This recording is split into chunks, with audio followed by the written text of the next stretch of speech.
Hello friends, आज मैं एक नया टॉपिक लेकर उपस्थित हुआ हूं जो है हमारा शब्द विचार। शब्द विचार। वर्ण हमने पहले पढ़ लिया था। वर्णों में हमने क्या देखा था कि जो स्वतंत्र ध्वनियां थी, ठीक है। और आज हम देखेंगे शब्द। शब्द क्या है? जैसे मैं यहां पर लिखता हूं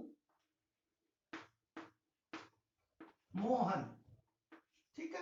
मोहन एक शब्द है और इसकी ध्वनियां क्या हो जाएंगी? म, हलंत, ओ, है, हलंत, ए और न, हलंत, ए। ये लिखेंगे हम, ऐसे ही लिखेंगे। एक और देख लीजिए, जैसे मैं लिखता हूं यहां पर कमल है, इसको क्या करेंगे? क, हलंत, ए और फिर मैं, हलंत, ए और उसके बाद में ल, हलंत, ए। ठीक है। अब ये हमारे पास, ये तो ध्वनियां थी, वर्ण थे, अक्षर थे। लेकिन यहां हमारे पास क्या बना? शब्द। तो हमें इस चीज का ये पता चल जाता है कि जब भी हम किन्हीं ध्वनियों को इकट्ठा कर दें, वर्णों को इकट्ठा कर दें या अक्षरों को इकट्ठा कर दें, तो उसको क्या बोलते हैं? शब्द। समझा? अब देखो इसको, शब्द को क्या कहते हैं? किसी मतलब निश्चित अर्थ को प्रकट करने वाले वर्ण समूह को शब्द कहते हैं, ठीक है। और कहीं कहीं आपको ऐसे भी मिल सकता है कि वर्णों के सार्थक, मैं यहां लिख देता हूं कि वर्णों के सार्थक समूह को शब्द कहते हैं। बात एक ही है दोनों जगह से, बात वही कह रहा है वो, ठीक है। दोनों ही सही है। अब जब हमारे पास एक निश्चित अर्थ होगा कि मोहन कौन है, एक लड़का है, तो वो क्या हो गया? शब्द हो गया, ये वाला। और अगर कमल क्या है? एक फूल का नाम है, तो वो भी हमारे पास क्या है? एक शब्द है और इसका एक निश्चित अर्थ भी है। अब देखते हैं हम कि पद क्या है, ठीक है। अब क्या देखेंगे हम कि पद क्या होंगे। अब देखो पद, मैं ऊपर वाले लिख लेता हूं सेम। मोहन, मोहन पढ़ रहा है,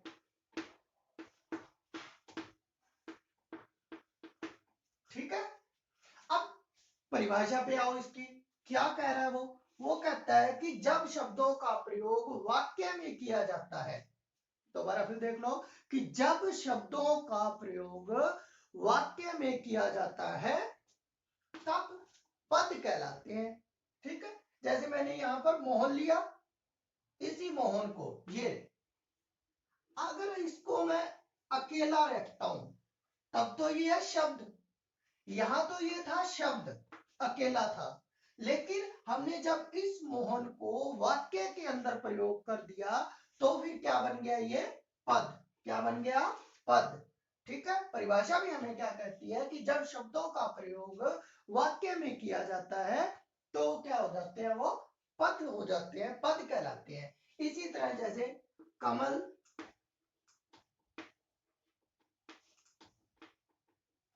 सुंदर है, कमल ऐसे, कमल का फूल सुंदर है,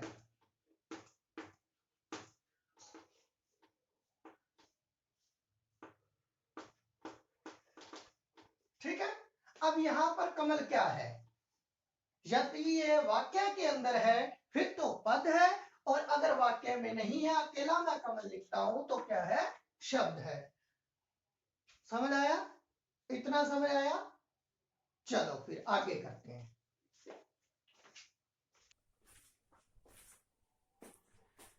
अब हम इसके भेद देख लेते हैं शब्द के। तो भेद है, आइए इसके 5 भेद हैं, ठीक है। और हम पहला भेद कौन सा कर रहे हैं? स्रोत के आधार पर, ठीक है। स्रोत के आधार पर पहला कौन सा हमारा? तत्सम शब्द है। तत्सम शब्द 2 शब्दों के मेल से बना है, तत् प्लस सम। तत् होता है उसके और सम होता है समान। ये मैंने लिख दिया है नीचे। तो अब क्या हो गया, आगे इसका अर्थ क्या बनेगा कि संस्कृत के समान, ठीक है। उसके बाद कि हिंदी में अनेक शब्द संस्कृत से आए हैं और आज भी जो के त्यों प्रयोग किए जाते हैं उन्हें हम तत्सम शब्द कहते हैं। यानी जो संस्कृत भाषा से हमने शब्द लिए बिना परिवर्तन के उनको हमने प्रयोग कर लिया, और जो बिना परिवर्तन के प्रयोग हुए उनको हमने क्या कहा? तत्सम शब्द कहा। जैसे मैं यहां लिखता हूं अग्नि, ठीक है, रात्रि, ठीक है। और हम क्या लिख सकते हैं?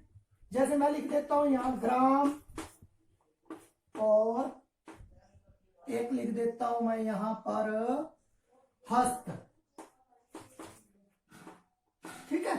ये सारे के सारे शब्द क्या है हमारे? तत्सम शब्द है, ठीक है। कौन से शब्द है? ये वाले तत्सम शब्द है, जो किस भाषा से? जो संस्कृत भाषा से सीधे के सीधे बिना परिवर्तन के हिंदी भाषा में क्या कर लिए हमने? प्रयोग कर लिए, वो वाले शब्द है ये, ठीक है। उसके बाद में आता है हमारे पास तद्भव शब्द। तद्भव कौन से है? ये भी 2 शब्दों के मेल से बना है। कौन कौन से? तत् और भव। इसका अर्थ है उससे उत्पन्न, उससे उत्पन्न, यानी भव का अर्थ क्या है? उत्पन्न होना, पैदा होना। तो यानी संस्कृत के ऐसे शब्द जो कुछ परिवर्तन के साथ हिंदी में प्रयोग हुए, यानी तत्सम में तो कोई परिवर्तन नहीं होता, जैसे थे वैसे आए, लेकिन तद्भव में हमने क्या किया? कुछ परिवर्तन के साथ, यानी थोड़ा बहुत उनमें परिवर्तन किया। जैसे मैं ये शब्द ले लेता हूं, अग्नि का क्या बन गया? आग, ठीक है। रात्रि का रात, और ग्राम का गांव, और हस्त का हाथ। ये क्या है? यानी कि तीसरा जो हमारा शब्द है वो आते हैं देशी शब्द, ठीक है। 2 हमने पढ़ लिए, तत्सम तद्भव पढ़ लिया, अब तीसरा है हमारा देशी शब्द। देश 2 शब्दों से बना है, देश प्लस जय। इसका अर्थ होता है देश में उत्पन्न हुआ। उत्पन्न यानी पैदा होना, जो देश के अंदर ही पैदा हुआ हो उसको हम क्या बोलते हैं? देशज। क्या बोलेंगे? देशज। अब इसके कैसे पढ़ेंगे हम? परिभाषा की बात करूं तो कि हिंदी शब्दावली में लोक भाषाएं यानी कि जो आम बोलचाल की भाषाएं हैं, जिन्हें ग्रामीण भाषाएं या फिर हम गांव की भाषा बोल सकते हैं, ठीक है, से आए कुछ ऐसे शब्द भी हैं जिनके स्रोत का ठीक से पता नहीं चलता, उन्हें देशी शब्द, यानी कि पता नहीं है वो किस बोली के हैं, किस उपभाषा के हैं, किस भाषा के हैं, उन सारे शब्दों को हम क्या बोल देते हैं? देशी शब्द बोल देते हैं। जैसे मैं यहाँ पर कुछ लिखता हूं, डिपिया लिख देता हूं। डिपिया क्या है? एक देशी शब्द है। लोटा क्या है? एक देशी शब्द है। पगड़ी क्या है? एक देशी शब्द है, ठीक है। इसी तरह से यदि मैं कुछ और की बात करूं तो खिचड़ी, तेंदुआ, ठीक है, ये सारे के सारे क्या है? हमारे देशी शब्द है। इसी तरह से विदेशी या फिर आगत, दोनों नामों से इनको पुकारा जाता है। आगत का अर्थ क्या होता है? विदेशी का अर्थ होता है जो बाहर से आया, और आगत का अर्थ क्या हुआ? आया हुआ। यानी कुछ शब्द बाहर से, जब बाहर की भाषाओं से हिंदी में आए, ठीक है, फिर वो अंग्रेजी के हो सकते हैं, फारसी के हो सकते हैं, तुर्की के हो सकते हैं, ठीक है, और भी चाइनीज के हो सकते हैं, कोई भी भाषा, ठीक है, जो चीनी भाषा है हमारी, ठीक है, उन सभी भाषाओं से जो शब्द आए हैं उनको हम क्या बोलते हैं? आगत शब्द बोलते हैं। जैसे मैं यहाँ पर लिख देता हूं आजाद, आजाद भाषा क्या, किस भाषा का शब्द है? अगर मैं अरबी का है। आईना, आईना किसका है? ये भी अरबी का है। ठीक है। इसी तरह यदि मैं और भाषाओं की बात करूं, जैसे मैं लिख देता हूं आलपिन, ये किसका है? पिन। आलपिन किसका है? पुर्तगाली भाषा का है। ठीक है। इसी तरह यदि मैं लिखता हूं तोप, तोप किसका है? तुर्की का है। ठीक है। बंदूक किसका है? ये भी तुर्की का है। बेगम किसका है? ये भी तुर्की का है। ठीक है। अब हमारे पास ये, इससे आपको समझ आ गया हो गया। ठीक है। यानी जितने भी बाहर की भाषाओं से हमने हिंदी में प्रयोग किया वो सारे के सारे शब्द क्या है? हमारे आगत या विदेशी शब्द। कौन से होंगे? संकर शब्द कौन से होंगे वो देखिए। संकर शब्द की हिंदी भाषा में अनेक शब्द ऐसे हैं जो भिन्न भिन्न भाषाओं से आए हैं, यानी अलग अलग भाषाओं से जो शब्द हिंदी में हम प्रयोग कर रहे हैं और उनको जोड़कर, यानी दो भाषाओं को जोड़कर जब हम एक शब्द का निर्माण करते हैं और उसे फिर हिंदी में प्रयोग करते हैं तो उन शब्दों को हम क्या बोलते हैं? संकर शब्द बोलते हैं। जैसे मैंने यहाँ पर कुछ लिखा है, जैसे मैं लिखता हूं यहाँ पर जांच और कर्ता। ठीक है। जांच जो शब्द है वो हिंदी का है। किसका है? हिंदी भाषा का शब्द है। जबकि जो कर्ता शब्द है वो किसका है? संस्कृत का। समझाइए मेरी बात। यानी जब दो भाषाओं का अलग अलग, ये संस्कृत होगी, इधर इधर हिंदी होगी। इसी तरह जो रेलगाड़ी है, ठीक है, रेल किसका है? अंग्रेजी का है। कौन सी भाषा का है? अंग्रेजी भाषा का शब्द है। जबकि गाड़ी हिंदी भाषा का शब्द है।